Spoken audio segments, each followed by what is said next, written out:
I have full faith that this is made of canvas. What does that imply? Zero what? Doubt. Zero doubt is in the picture. So this is what we have to cultivate in life, my dear friends. If we don't cultivate this, guess what happens? We become sati. It doesn't matter if you're a man, okay? You become sati, which means a very fickle-minded individual. What does Puja Gurudev always say? If you don't stand for something, what happens? You stand for nothing. You fall for everything. So my dear friends, if we're rooted deeply, if the mind is concrete, if your thoughts are not wavering, especially when it comes to the idea that a Parama Atma does exist, and we are all the results of that with the power of Maya, as we'll see later on, if we have this Shraddha and this Shraddha only, we avoid situations like this. And Sati, nothing wrong with her, she's the incarnation of Durgeshwari Mata, who is Jagat Janani. And just like any mother, what does she do? She teaches us lessons from time to time. Isn't that true? Our own parents test us.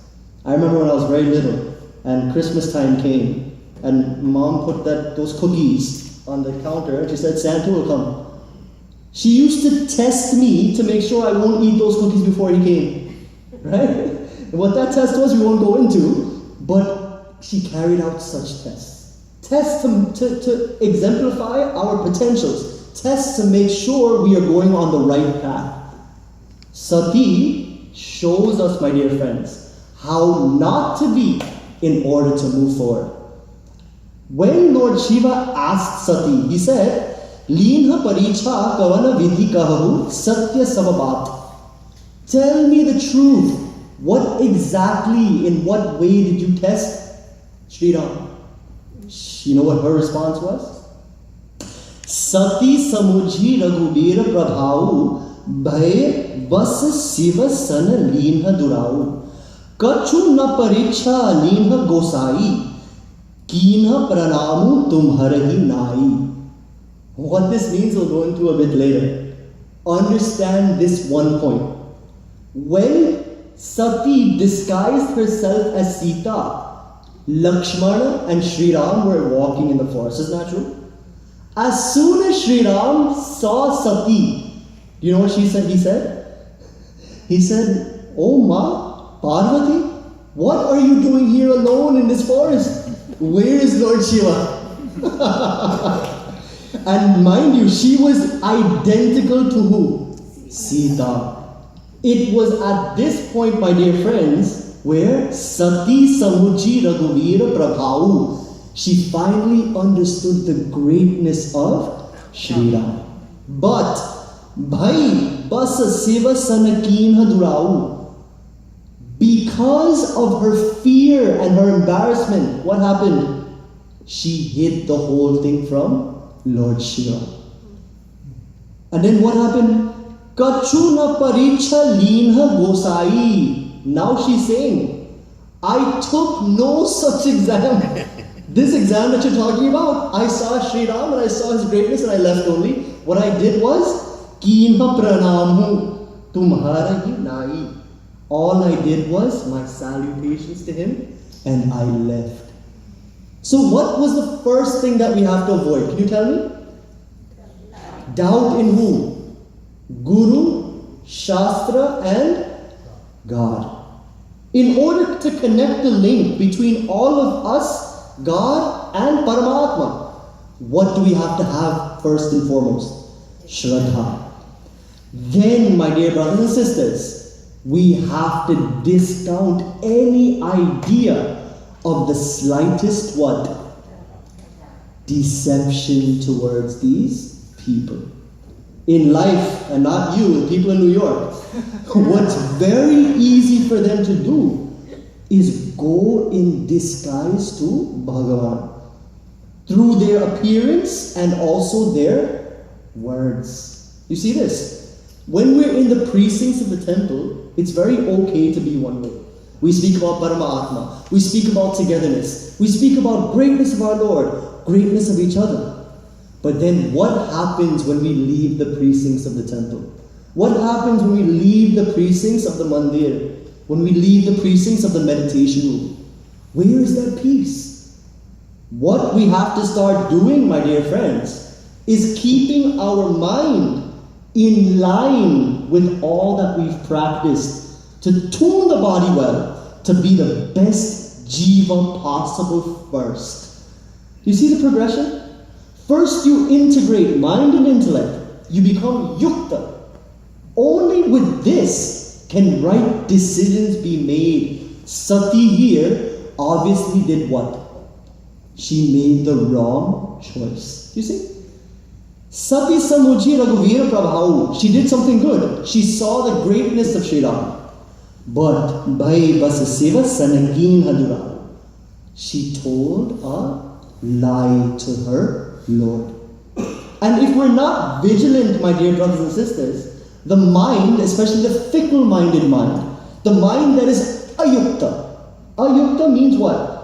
In chapter 2, verse 66, what do we see? Do you know that verse? Ayuktasya, it starts like that. I'm drawing a blank here. Let me see here. Chapter 2, verse 66. Very quickly, I want to chant that for you because it's such a beautiful verse that illustrates this whole point. Nasti buddhira yuktasya, na cha yuktasya bhavana, na cha bhavayatha shanti, shanti, shantasya kutas sukham. You see, ashantasya kutas sukham. If there is no integration in the personality, if there is no connection between the intellect that points us in the right way, we will never be able to connect ourselves through meditation to the supreme reality. So the first thing that we have to have is what, my dear friends? Shraddha. The second thing we have to cultivate is what? Coming to Bhagavan in the right frame of mind, and also going through everyday life, whether it be at school, whether it be at the office, whether it be at home with the family, whether it be anywhere, going about your business in the most honest way possible. Who was the teacher of Sati? Can you tell me? Lord Shiva. Who was the husband of Sati? Lord Shiva. You see, Sati had a perfect picture. She had Lord Shiva all to himself. Whereas, if you have a teacher, there's usually how many people in that class? 30 or 40, isn't that true? Lord Shiva and Sati alone were there. The impact of a one-on-one teaching is much greater than what? A collective teaching, isn't that true? We would have expected better from Sati. But again, Sati is showing us how not to be. In life, when we hear the great teachings of our Guru, when we hear the great examples of others like Hanumanji, selfless service, what we have to be is honest with ourselves first and honest with everyone we come across. So my dear friends, I leave it here tonight. We'll pause at this chaupai, and tomorrow we'll see the effects of this deception on the mind of Lord Shiva and how Sati gets through this very odd ordeal. In an attempt again to show us how not to be, to integrate mind and intellect, to make the most fit body, to eradicate these habitual negative tendencies, to realize the self one day. We have to learn how not to be again in order to learn how to be. And how to be is simply that of a perfect instrument in the Lord's hand. Okay? So it is now 8:20. We'll have 10 minutes of question and answer. If any of you have questions, now is the time. While you think, we'll think 2 minutes of kirtan, because I know you might have something to think about. So 2 minutes, and then we'll go on with the questions.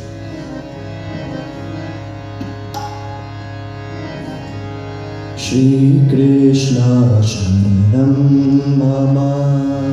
Shri Krishna Sharanam Mama.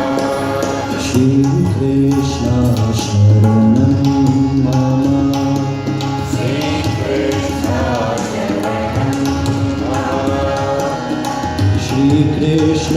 Sharanam Mama.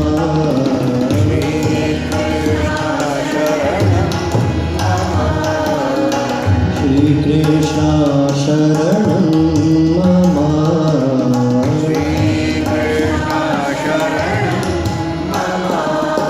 Shri Krishna Sharanam Mama.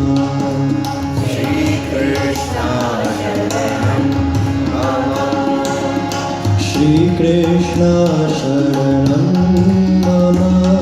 Shri Krishna Sharanam Mama. Shri Krishna Sharanam Mama.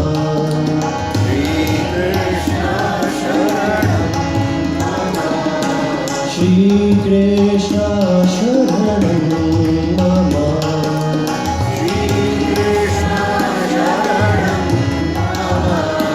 Shri Krishna Sharanam Mama.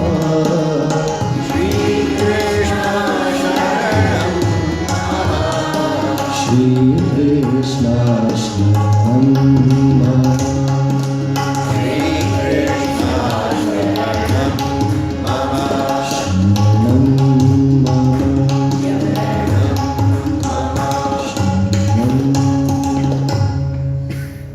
Bole Shri Vrindavan Bihari Lal ki jai. Before I forget, there are some CDs for sale, and it goes. I'm the singer on that CD. It's a CD actually that I compiled during my studies in India. Beautiful tracks are there. They're $10 and they go towards the mission in New York, the new building fund.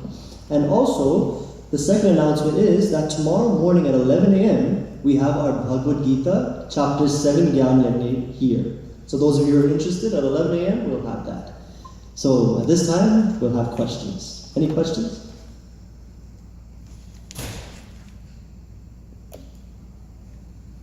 Why it was necessary to have several gods is the question always asked.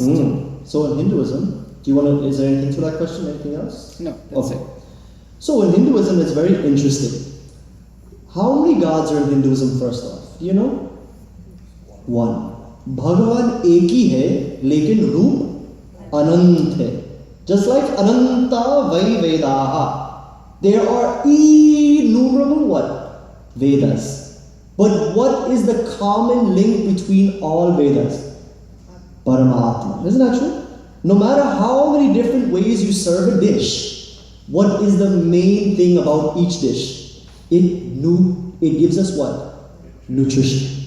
Similarly in Hinduism, my dear friends, and this is a question that we're posed, especially youngsters, in the school, I remember when I was in the elementary school and middle school and so on. When you're in the schoolyard, other religions, children of other religions would come to you and say, why are there so many gods? But we must be able to answer. It doesn't matter how old you are or how young you are. In our religion, there is one Paramatma. But that one Paramatma takes many forms, approximately 33 million. Each of these forms, my dear friends, represents a different ideal in our life. The Americans call our murtis idols, isn't that right? Mm-hmm. But what does Puja Guruji say? We don't worship idols, we worship what? The ideals behind the idol. For example, Hanumanji, what does he represent? Bal, Buddhi and Vidya. Bal means courage, Buddhi means intellect, and Vidya means what? The application of my intellect, which is the realization of the self one. If we can do all of these things, my dear friends, we would have been doing the highest prayer to Hanumanji. You see? So it's not enough to pray to all of these manifestations. Puja is great. It cultivates chitta shuddhi, chitta ekagrata, purity of mind and focus. But what we have to do is what? We have to start practicing the ideals therein in order to be successful individuals. So, if you look at a hospital, how many buildings are there usually? One hospital, isn't that right? But in that hospital, you'll have what? Pediatrics, podiatry, pulmonology, cardiology, and so on, isn't that right? So many different departments in one hospital to suit the needs of who? To suit the needs of different patients. Similarly, in Hinduism, one Paramatma, but understanding that human beings need some kind of support in the Sagun form, the Lord with form, we need to pray and adopt the principles that these different manifestations represent. You see? If you want peace, who do you go to? Lord Shiva, isn't that right? If you want education, who do you pray to? But do you think it's enough to say, okay, I'm not going to study for this exam, I'm going to leave this aside, and I'm going to take the SAT and get a 2400 or 1600, whatever it is? It was 1600 in my time. 2400 now. It's not going to work. What do we have to do? Study. We have to study and then we pray, or do it simultaneously.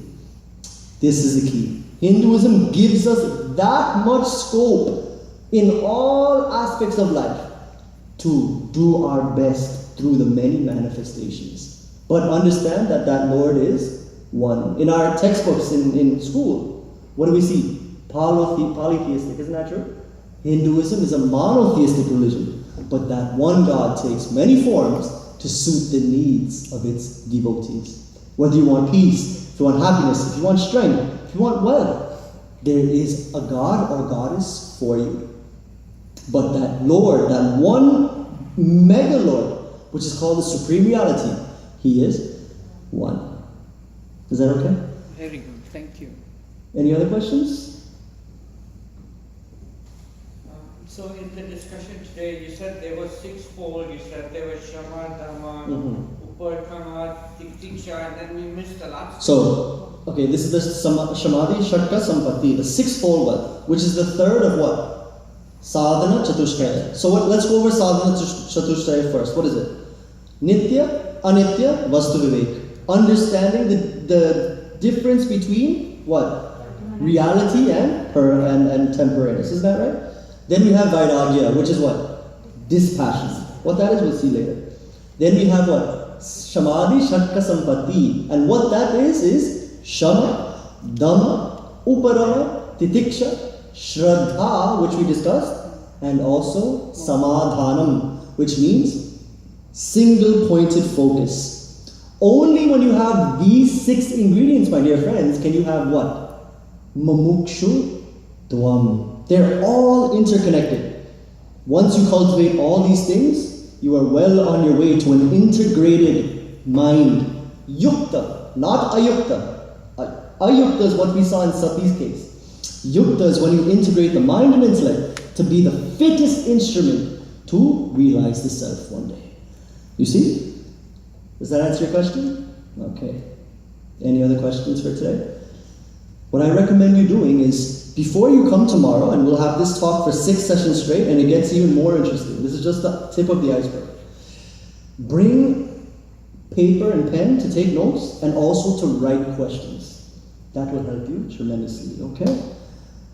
So if there's no further questions, I thank you all for coming tonight on behalf of Chinmaya Mission LA, and I hope that you benefited from tonight's talk, and I hope that you'll tell a friend and come out tomorrow again. Thank you very much for coming.